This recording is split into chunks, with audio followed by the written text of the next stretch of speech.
मध्य प्रदेश के धार जिले के इमामबाड़े को लेकर एक विवाद बढ़ गया है।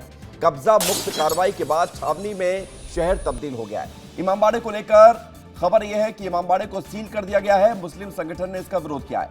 सुप्रीम कोर्ट में याचिका लगाई गई है और धार में अब दूसरी जगह ऐसी है जहां पर संवेदनशीलता बढ़ गई है। पहली धार की भोजशाला आपको याद ही होगा और उसके बाद इमामबाड़ा।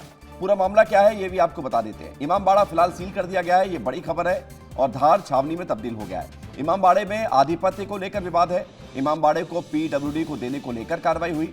20 अगस्त की प्रशासन ने इमामबाड़ा सील कर दिया था। मुस्लिम संगठन ने इसका विरोध जताया, सुप्रीम कोर्ट में याचिका लगाई और इस पूरे मामले को लेकर अभी स्थिति ये है कि ये संपत्ति लोक निर्माण विभाग के अधीनस्थ है। ये नोटिस चिपका दिया गया है बैरिकेडिंग पर, और आप देख रहे हैं कि धार की सड़कों पर पुलिस का डेरा है। ये संपत्ति पीडब्ल्यूडी की है, ये बता दिया गया है। फिलहाल इमामबाड़े को लेकर मुस्लिम संगठन जो दावा कर रहे हैं उसको लेकर एहतियात बरती जा रही है, और खबर यह है कि धार को छावनी में तब्दील कर दिया गया है। ताजिया कमेटी का आधिपत्य हटाने और इमामबाड़े को लोक निर्माण विभाग के सुपुर्द करने का फैसला लिया गया था। धार के इमामबाड़े की कार्रवाई के बाद शहर पुलिस छावनी में तब्दील है। इमामबाड़े की सुरक्षा में तैनात जवान कार्रवाई के बाद सुप्रीम कोर्ट पहुंचा मामला है, और बड़ी बात यह है कि इस पूरे मामले को लेकर बातें सामने आ रही हैं, दावे किए जा रहे हैं, लेकिन धार के इमामबाड़े पर सुरक्षा बढ़ा दी गई, और सिर्फ इमामबाड़े पर ही नहीं बल्कि आसपास धार के तमाम जो क्षेत्र है इमामबाड़े का उसमें भी सुरक्षा बढ़ाई गई है। इमामबाड़ा को लेकर के माननीय हाई कोर्ट में एक पिटीशन लगी थी, जिसके निर्णय के आलोक में एसडीओ रेवेन्यू ने एक ऑर्डर पास किया था, जिसकी अपील भी माननीय कमिश्नर साहब के यहाँ हुई थी। वहाँ से अपील निरस्त होने के बाद ये जो इमामबाड़ा की संपत्ति थी इसको पीडब्ल्यूडी का होना पाया गया था। धार शहर में पूरी तरह से शांति व्यवस्था बनी रहे, सुरक्षा का पूरा भाव रहे, इसके लिए पूरी सुरक्षा व्यवस्था लगाई गई थी। मैं आपके माध्यम से धार की पूरी जनता को आभार व्यक्त करता हूं कि इस पूरी प्रक्रिया में उन लोगों ने बहुत ही सहयोग किया है। प्रशासन ने जो कार्रवाई की है कमिश्नर साहब के आदेश पर तालाबंदी की, तो ये सरासर गलत है, सरासर अन्याय है, और हमारे संवैधानिक अधिकारों के साथ ये बहुत बड़ा अन्याय और हनन है।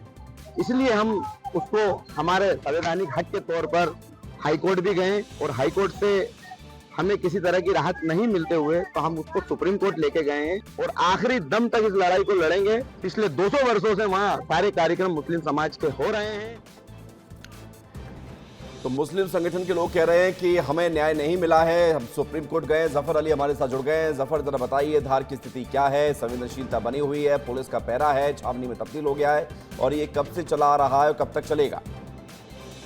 बिल्कुल विवेक, बताना चाहूंगा कि लगातार ये जो मामला है इमामबाड़े के अधिपत्य को लेकर जो विवाद था ये गहराता जा रहा था। प्रशासन के आदेश के बाद में जो ताजिया कमेटी जो मुस्लिम पक्ष है उसका अधिपत्य को हटाने का जो निर्णय लिया गया, जिसके बाद लोक निर्माण विभाग को 20 अगस्त को देर रात एजीएम ने इमामबाड़े को सील कर दिया और इसका जो कब्जा है वो लोक निर्माण विभाग को दे दिया। इसके बाद लगातार जो धार का हटवाड़ा क्षेत्र जो इमामबाड़ा जहाँ पर है उस क्षेत्र पे एसटीएफ और पुलिस का भारी बल तैनात किया गया है। आज शुक्रवार होने के कारण कल भी देर शाम पुलिस ने संपूर्ण धार में फ्लैग मार्च निकाला है और लोगों से शांति बनाने की अपील की है।